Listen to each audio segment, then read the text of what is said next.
안녕하십니까. 2024년 8월 첫째 주 눈먼 가구를 시작하겠습니다. 올해 해운 운임이 폭등한 것은 크게 두 가지 때문인데, 하나는 수에즈 운하가 막히면서 유럽 지중해로 가는 선박이 남아프리카 희망봉을 돌아가게 되고 선사들이 위클리 서비스를 제공하기 위해서 선박이 30에서 40% 더 필요하게 되었다는 것, 즉 가격을 결정하는 수요와 공급에서 공급이 부족하여 가격이 올라가는 효과가 생겼다는 것이고, 두 번째는 그 와중에 중국에서 밀어내기 수출이 많아졌다는 겁니다. 이것은 수요가 늘어나서 가격이 올라가는 효과가 나타났다는 거죠. 중국에서 밀어내기 수출이 늘어난 것도 크게 두 가지 이유가 있는데, 하나는 중국 내수 경기가 너무 나빠서 중국 내에 재고가 많아 중국 내의 생산과 고용에 문제가 발생할 것 같으니 중국에서 보조금을 주면서 저가 수출을 부추기는 측면이 있었고, 또 하나는 중국산 저가 제품이 미국과 유럽으로 밀려 들어오면서 미국과 유럽 국내 생산 기반이 흔들리니까 이를 막기 위해서 관세를 올리게 되고, 관세가 오르기 전 중국 제품을 도착시키려고 중국 화물이 러시를 했었죠. 그런데 미국과 유럽에서 높은 관세가 시행되니까 중국발 수출 화물이 줄어들었습니다. 가격을 결정하는 수요와 공급 중에서 수요가 감소한 것이죠. 그래서 지금 해상 운임이 계속 하락합니다. 7월 말 8월 초에 휴가 시즌이라서 화물이 잘 안 나와서 운임이 떨어지고 있다고 합니다. 일부 맞는 말입니다만, 운임이 오르는 시기에는 휴가 시즌이라고 하더라도 선적이 안 되고 대기하고 있는 화물로 휴가 시즌의 배를 채웁니다. 그런데 휴가 시즌이라고 배가 안 차는 건 평상시에 늘 보는 것이니 운임 오를 때가 아니라는 거죠. 그러면 상하이 운임지수를 한번 볼까요? 지난 8월 2일 발표한 상하이 운임지수는 그 전주 대비 115.20포인트 하락한 3,332.67포인트를 기록했습니다.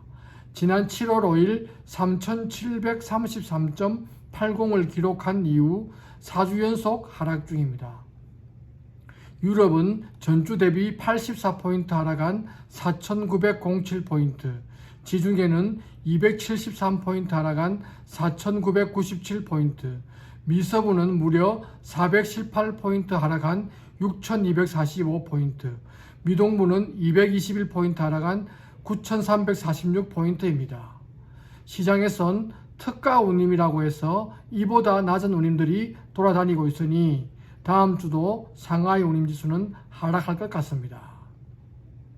한편 며칠 전 팔레스타인 지도자가 이란 대통령 취임식에 갔다가 테헤란 한복판에서 테러를 당했고, 이 사건은 이란과 이스라엘의 긴장을 극도로 높이고 있습니다. 그러므로 후티 반군에 의한 수에즈 운하 봉쇄가 당분간 풀리지 않을 것으로 보입니다. 즉 공급 측면에 문제가 계속될 것이란 얘기입니다. 지금 보시는 사진은 알자지라 기사로 후티 반군이 컨테이너선을 공격했다는 내용입니다. 이런 상황에서 컨테이너선은 수에즈 운하로 갈 수가 없습니다. 선주들이 허락할 리가 없습니다. 또 수요 측면에서는 관세 인상으로 유럽과 미국으로 밀어내던 중국 수출 화물이 줄어들긴 했는데, 중국 내수 부족으로 계속 쌓이고 있는 재고를 털어내려는 중국의 밀어내기 수출 정책은 계속 유효하므로 수요가 올해 상반기보다는 줄어들기는 하겠지만 어느 선까지 줄어들면 그 이후에는 줄어들지 않을 것입니다. 거기다가 다음 달이면 추석 연휴가 시작되므로 8월 하반기부터는 중국 수출 화물이 증가할 것이란 예상이 많고, 일부 선사는 벌써부터 8월 하반기에 성수기 할증료를 도입할 것이란 얘기도 나옵니다. 또 하나의 내관은 미국 동부항만 노조의 파업입니다. 지금 보시는 사진은 ILA 홈페이지에서 가져온 것인데, 지난 7월 12일에 포스팅한 것으로 ILA 회장이 10월 1일 대서양, 즉 미국 동부와 걸프 항구의 파업 가능성이 더 커지고 있다고 말했다는 내용입니다. 기존 노사협약이 만료되는 9월 30일까지 노사협상이 타결되지 않으면 10월 1일부터 파업을 할 것이라는 것인데 지금까지로는 노사 타협이 잘 될 기미가 보이지 않고 만약 10월 1일부터 동부항만에서 파업이 시작되면 그 여파는 어마어마할 것으로 보입니다.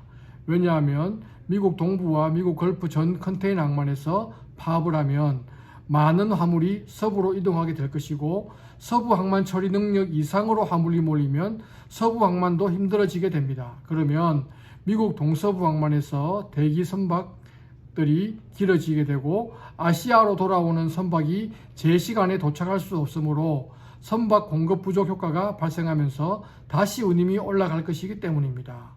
현재는 미국 동서부, 유럽 지중해 운임이 전부 떨어지고 있습니다. 중국 화물이 줄어들고 있기 때문입니다. 그러나 언제까지 그리고 어느 수준까지 운임이 떨어질지는 의견이 분분합니다. 그리고 지중해는 운임이 계속 떨어지는데 유럽은 운임이 떨어지다가 멈추고 있습니다. 상대적으로 화물이 뒷받침이 되고 유럽 항만에서 발생하는 선박 정체 현상이 공급 부족의 효과도 보이기 때문입니다. 8월 15일 이후 상황을 보면 올 하반기 운임이 다시 올라갈지 아니면 계속 쭉 하락할지 알 수 있을 것 같습니다. 이상 마치겠습니다.